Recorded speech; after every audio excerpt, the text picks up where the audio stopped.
जय हिंद दोस्तों। तो आप सभी का स्वागत है हमारे YouTube चैनल ग्रुप पर।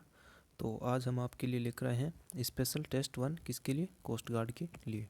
तो इसके अंदर हम डेली 50 क्वेश्चन डिस्कस करेंगे। तो आज का जो पहला क्वेश्चन है उसे देखते हैं।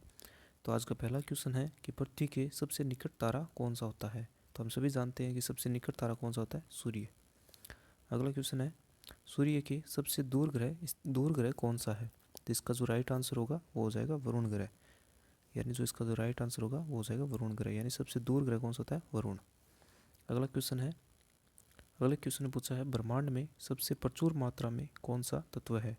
तो ब्रह्मांड के अंदर अगर पूछे तो वो होता है हाइड्रोजन, और अगर पृथ्वी के अंदर पूछे तो पृथ्वी के अंदर होती है ऑक्सीजन। यानी ऑक्सीजन जो पृथ्वी के ऊपर है वो तो सबसे ज़्यादा ऑक्सीजन है, और ब्रह्मांड में अगर पूछे तो हाइड्रोजन होगा। अगला क्वेश्चन है आकाशगंगा सबसे पहले किसने देखी थी। तो इसका जो राइट आंसर होगा वो क्या हो जाएगा, गैलीलियो, यानी गैलीलियो ने ही सबसे पहले क्या देखा था, आकाशगंगा को देखा था। अगला क्वेश्चन है भूगोल शब्द के जनक कौन है। तो भूगोल शब्द के जो जनक है वो कौन हो जाएंगे, एरिस्टोथनीज, यानी एरिस्टोथनीज को क्या कहा जाता है, भूगोल का जनक कहा जाता है, भूगोल शब्द का जनक कहा जाता है। अगला क्वेश्चन है पल्सर किसे कहते हैं। तो पल्सर जो होते हैं वो क्या होते हैं, तेजी से घूमने वाले तारे को क्या कहा जाता है, पल्सर। अगला क्वेश्चन है निम्न में से कौन सी अभिक्रिया सूर्य से विकिरित होने वाली ऊर्जा का मुख्य कारण है। यानी जो सूर्य से विकिरित होकर हमें जो ऊर्जा मिलती है उसका जो मुख्य कारण है वो कौन सी अभिक्रिया होती है, वो होती है नाभिकीय संलयन। यानी नाभिकीय संलयन ही सूर्य के अंदर होती है जिसके कारण हमें ऊर्जा प्रदान होती है। अगला क्वेश्चन है पृथ्वी सूर्य से अपनी अधिकतम दूरी पर कब होती है। यानी पृथ्वी और सूर्य ये दोनों अधिकतम दूरी पर कब होंगे। तो ये जो अधिकतम दूरी पर होते हैं वो होते हैं 4 जुलाई को, यानी 4 जुलाई को ये अधिकतम दूरी पर होंगे। और सबसे पास कब होंगे, तो ये सबसे पास होते हैं 3 जनवरी को, 3 जनवरी को सबसे निकट होते हैं। अगला क्वेश्चन है सूर्य के चारों ओर घूमने वाले ग्रह की संख्या कितनी है। तो जो चारों ओर सूर्य के जो चारों ओर घूमते हैं उन ग्रहों की संख्या कितनी हो जाएगी, 8। यानी वर्तमान में 8 संख्या है, पहले ये 9 थी, पर 9 को तो अब माना नहीं गया और 8 को माना गया है। अगला क्वेश्चन है सौरमंडल का सबसे बड़ा ग्रह कौन सा है। तो हम सभी जानते हैं कि सौरमंडल का सबसे बड़ा ग्रह तो है बृहस्पति, और सबसे छोटा कौन सा है, सबसे छोटा है बुध ग्रह। ठीक है। अगला क्वेश्चन है सौरमंडल का दूसरा सबसे बड़ा ग्रह कौन सा है। तो दूसरा जो पूछा है तो दूसरा हो जाएगा शनि, यानी सबसे बड़ा तो हो गया बृहस्पति और 2 नंबर पर आ जाएगा कौन, शनि। तो जो शनि जो ग्रह है वो दूसरा सबसे बड़ा ग्रह है। अगला क्वेश्चन है बुध ग्रह के कितने उपग्रह है। तो इसमें पूछा है बुध ग्रह के कितने उपग्रह होते हैं। यानी जैसे पृथ्वी का जो चांद उपग्रह है उसी तरह अगर बुध का पूछे तो कितने हैं, तो बुध के हो जाएंगे 0, यानी 0 उपग्रह है बुध के अंदर।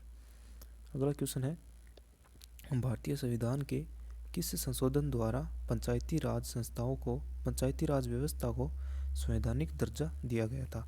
यानी कौन से संविधान संशोधन के द्वारा पंचायती राज व्यवस्था थी उसको संवैधानिक दर्जा मिला था। तो इसका जो राइट आंसर होगा वो हो जाएगा 73वें संविधान संशोधन के अनुसार।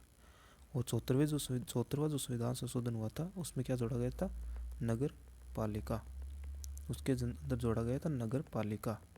ठीक है, नगर पालिका। अगला क्वेश्चन है संविधान के किस संशोधन ने नगरीय स्थानीय निकाय सरकारों को संवैधानिक दर्जा दिया था। तो इसका जो राइट आंसर होगा मैंने आपको अभी बताया कि 74वां जो संविधान संशोधन था उसके अंदर नगरीय निकायों को जोड़ा गया था। तो इसका जो राइट आंसर होगा वो हो जाएगा 74वां। अगला क्वेश्चन है भारतीय संविधान का कौन सा अनुच्छेद राज्य सरकारों को ग्राम पंचायतों के गठन का निर्देश देता है। तो अब आपको अनुच्छेद बताना है। तो अनुच्छेद इसमें कौन सा हो जाएगा, तो इसका अनुच्छेद हो जाएगा अनुच्छेद 40।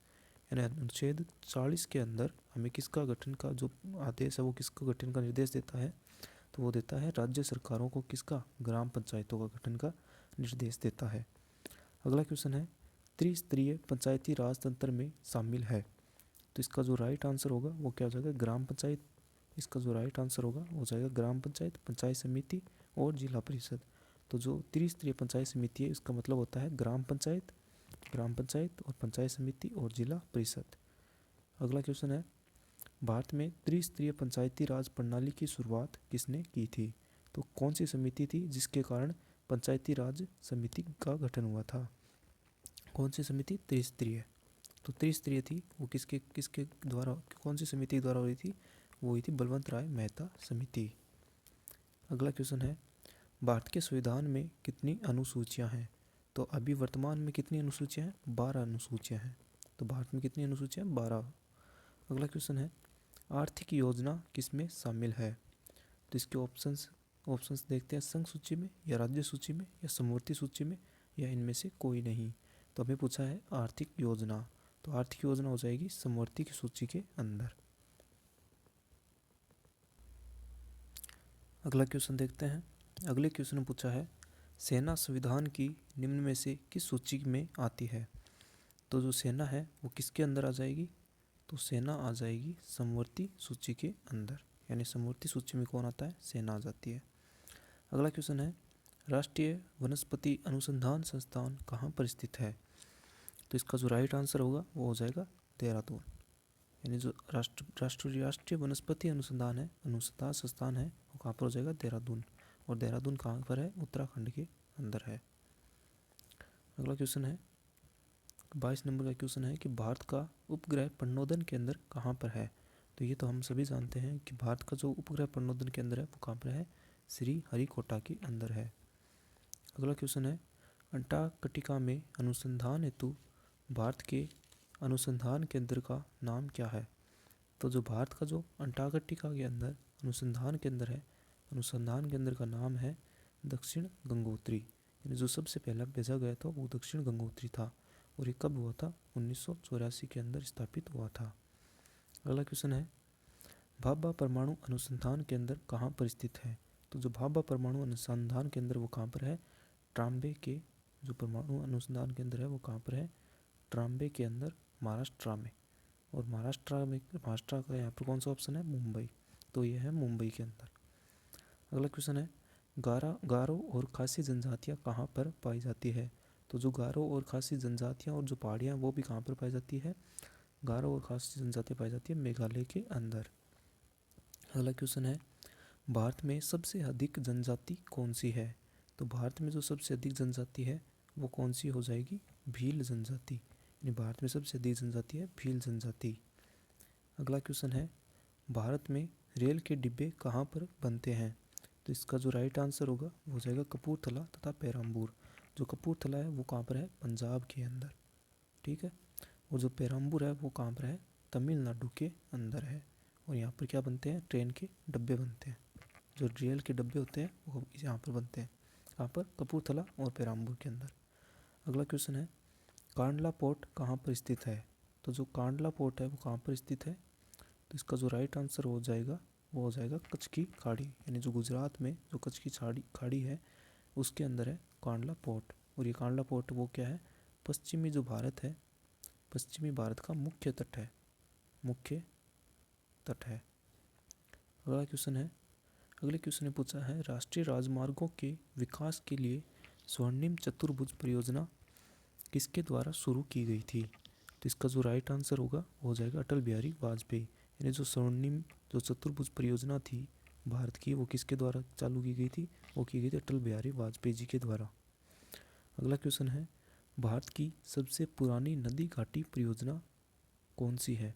तो इसका जो राइट आंसर होगा वो हो जाएगा दामोदर घाटी परियोजना, यानी ये भारत की सबसे पुरानी नदी घाटी परियोजना है। और इसको कब शुरू किया गया था? तो ये किया गया था 7 जुलाई 1948 में इसको शुरू किया गया था। और ये कहाँ पर है? बिहार और पश्चिम बंगाल की प्रमुख नदी घाटी परियोजना है। अगला क्वेश्चन है, हीराकुंड बांध किस नदी पर स्थित है? तो जो हीराकुंड बांध है वो है महानदी के ऊपर स्थित है। अगला क्वेश्चन है, पोंग डैम किस नदी पर स्थित है? तो जो पोंग डैम है वो है व्यास नदी के ऊपर, यानी जो पोंग डैम है वो कहाँ पर है? व्यास नदी के ऊपर। अगला क्वेश्चन है, टिहरी बांध किस नदी पर स्थित है? तब आपको बताना है टिहरी बांध किस नदी पर स्थित है। तो जो टिहरी बांध है वो है भागीरथी नदी पर है। तो ये आपको सभी जो बांध मैंने बताए हैं वो सभी याद कर लेने हैं। और अगला क्वेश्चन है 34 नंबर का, थीन डैम किस नदी पर स्थित है? तो अब आपको पूछा है थीन डैम, तो जो थीन है वो है रावी नदी के ऊपर। ये जो रावी नदी है उसके अंदर ऊपर है थीन डैम। अगला क्वेश्चन है नागार्जुन सागर बांध किस नदी पर स्थित है। तो जो नागार्जुन सागर बांध है वो किस नदी पर है, तो वो हो जाएगा, तो उसका जो राइट आंसर हो जाएगा वो हो जाएगा कृष्णा नदी। कृष्णा नदी पर कौन सा बांध है, नागार्जुन सागर बांध, नागार्जुन सागर बांध। अगला क्वेश्चन है सरदार सरोवर बांध किस नदी पर स्थित है। तो जो सरदार सरोवर बांध है वो किस नदी के ऊपर हो जाएगा नर्मदा नदी के ऊपर है। अगला क्वेश्चन है 37 नंबर का, पदार्थ का परमाणु सिद्धांत किसने दिया था। तो जो पदार्थ का परमाणु सिद्धांत है वो दिया था डाल्टन ने, और डाल्टन ने इस सिद्धांत के अनुसार पदार्थ को अत्यंत छोटे छोटे जो अविभाज्य कण होते हैं, अविभाज्य कणों से मिलकर बना हुआ बताया था किसको, पदार्थ को, परमाणु सिद्धांत के अंदर किसने, डाल्टन ने। अगला क्वेश्चन है सर्वाधिक विद्युत ऋणात्मक जो तत्व है वो कौन सा है। तो इसका जो राइट आंसर होगा वो हो जाएगा, इसका जो राइट आंसर हो जाएगा वो हो जाएगा फ्लोरीन। और अगर आपसे पूछ ले अगर सबसे ज़्यादा विद्युत धनात्मक कौन सा है, यानी विद्युत धनात्मक सबसे ज़्यादा, तो सबसे ज़्यादा विद्युत धनात्मक हो जाएगा फ्रांसियम, यानी जो फ्रांसियम है वो सबसे ज़्यादा विद्युत धनात्मक तत्व होता है। अगला क्वेश्चन है द्रव्यमान संख्या किसका योग होती है। तो जो द्रव्यमान संख्या है वो किसका योग होती है, वो होती है प्रोटॉन और न्यूट्रॉन, यानी जो द्रव्यमान संख्या है वो प्रोटॉन और न्यूट्रॉन का योग होता है। अगला क्वेश्चन है मानव शरीर में सर्वाधिक तत्व कौन सा है। तो इसका जो राइट आंसर होगा वो हो जाएगा ऑक्सीजन, यानी ऑक्सीजन जो तत्व है वो मानव शरीर में सबसे अधिक होता है। अगला क्वेश्चन है मानव शरीर में पाचन अधिकतम कहाँ पर किया जाता है। तो मानव शरीर में जो सबसे अधिक पाचन होता है वो होता है छोटी आंत, यानी छोटी आंत के अंदर सबसे अधिक पाचन होता है। अगला क्वेश्चन है गहरे तले हुए खाद्य पदार्थ कैंसर जनक होते हैं क्योंकि इनमें प्रचुरता होती है, यानी जो गहरे तले हुए खाद्य पदार्थ होते हैं वो कैंसर जनक होते हैं क्योंकि इनमें प्रचुरता, किसकी प्रचुरता के कारण होती है कैंसर जनक।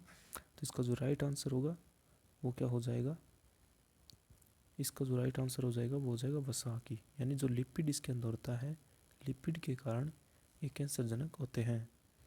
अगला क्वेश्चन है नाइट्रोजनी आहार कौन सा है। तो इसमें पूछा है कि नाइट्रोजनी जो आहार है वो कौन सा है। तो जो नाइट्रोजनी आहार है वो हो जाएगा प्रोटीन, यानी प्रोटीन के अंदर नाइट्रोजन वाले उपस्थित होती है। अगला क्वेश्चन है 44 नंबर का क्वेश्चन है कि एंजाइम क्या होते हैं। तो हम सभी जानते हैं कि एंजाइम क्या होते हैं, प्रोटीन होते हैं। ठीक है। अगला क्वेश्चन है पुरी में रथ यात्रा किसके सम्मान में आयोजित की जाती है।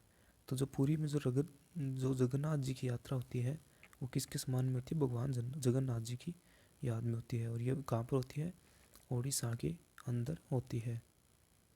ठीक है। अगला क्वेश्चन है कामाख्या मंदिर कहाँ पर है।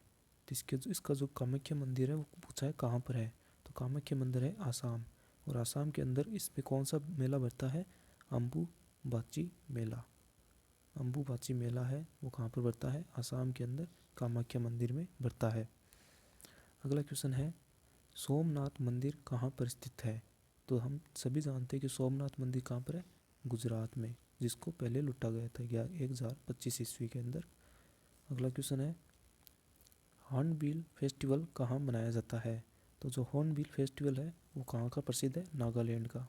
नागालैंड में ये एक प्रसिद्ध उत्सव होता है नागालैंड का। अगला क्वेश्चन है भारत में पहली बोलती फिल्म कौन सी थी। तो इसका जो राइट आंसर होगा वो हो जाएगा आलम आरा, यानी जो आलम आरा थी वो सबसे पहली बोलती फिल्म थी, यानी ये सबसे पहली बोलती फिल्म थी भारत की। अगला क्वेश्चन है निम्न में से कौन सा नृत्य शास्त्रीय नृत्य है। तो इसमें हमें बताना है कि शास्त्रीय नृत्य कौन सा है। तो इसमें एक ही शास्त्रीय नृत्य है वो है मणिपुरी नृत्य, यानी मणिपुरी जो नृत्य होता है वो एक शास्त्रीय नृत्य होता है। तो ये थे हमारे इम्पोर्टेंट 50 क्वेश्चंस थे वो आज हमने डिस्कस किए। तो ये अपने जो कोस्ट गार्ड एग्ज़ाम है उसके लिए इम्पोर्टेंट हो सकते हैं। तो अगर ये वीडियो आपको अच्छा लगा तो आप उसे लाइक करें, शेयर करें एंड सब्सक्राइब करें चैनल को। Thanks for watching this video.